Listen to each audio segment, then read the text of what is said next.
Con recursos aportados por el Gobierno federal, sociedad civil y del Alto Comisionado de las Naciones Unidas para Refugiados, se puso en marcha la Escuela de Arte para Migrantes y Solicitantes de Refugio, que estará a cargo de la Iglesia Católica, en donde se habrán de impartir talleres de corte y confección, belleza, computación y plomería. Construir con gobernación y con migración este modelo piloto, que además de recibir a solicitantes de refugio, quiero ofrecerle un instrumento de trabajo y con la presidenta, que es universitaria y tiene una universidad en Tuxtla, los diplomas tendrían valor de la Secretaría de Educación, no para carrera, sino para trabajo, el primer nivel. Y es importante eso porque dignificas a una persona que no solamente deja su patria por pobreza, sino porque es perseguida, amenazada, porque es objeto de una violencia enloquecida. El Salvador hoy en día ha roto todos los récords de violencia. Estamos a más de 110 asesinatos por 100.000 personas. Es el país más violento del mundo, seguido por Honduras, y los tenemos a nuestras puertas. El nombre es Aldea Arcoíris, abriendo fronteras o construyendo horizontes nuevos. Aquí le vamos a dar, por lo pronto empezamos con 4 cursos. Uno de computación, que será dividido en 3 niveles, hasta ser, digamos, de un cierto profesionalismo, corte y confección, cultura de belleza y plomería, porque hemos pensado también que la esposa y el esposo podían asumir 2 diplomas distintos. Por lo pronto, la comida, las 2 comidas fuertes la tendrían siempre la Casa Inmigrante. Vienen a sus horas de clase y las mujeres que solicitan refugio dormirían aquí. Tenemos cupo para 32 personas y los niños hasta los 8 años, porque es tan solo para mujer.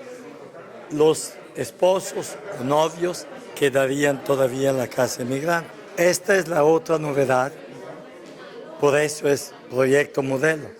Migración le otorgaría permiso de residencia y de trabajo con el diploma. Entonces ya no tienen que huir. Ya no son un don nadie. Y con este permiso y con un diploma pueden moverse a lo largo de toda la República. Hemos tenido un apoyo muy fuerte de Tapachula, con $500,000 de pesos. No, de gente, no, oficial, gente de Tapachula.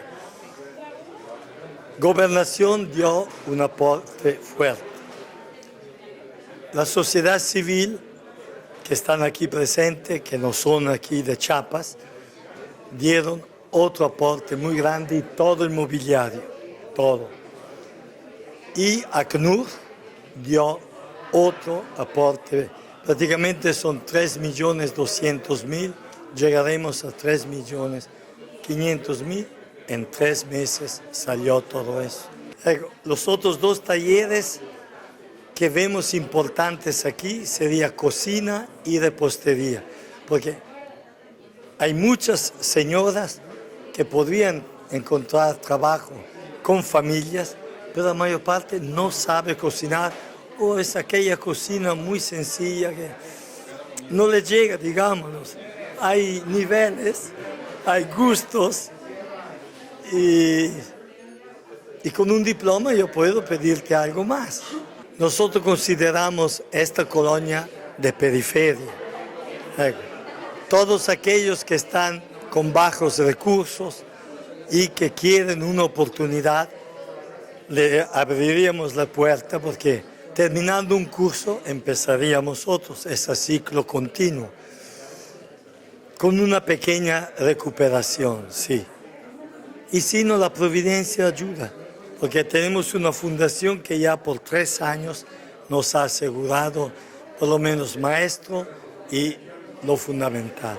Quisiera agradecer la prensa, aquella prensa que sí ayuda a construir relaciones, que trata de ser a servicio del pueblo, del gobierno, porque al final de cuentas tiene que ser a servicio de la gente, y que puedan hacer conocer esto.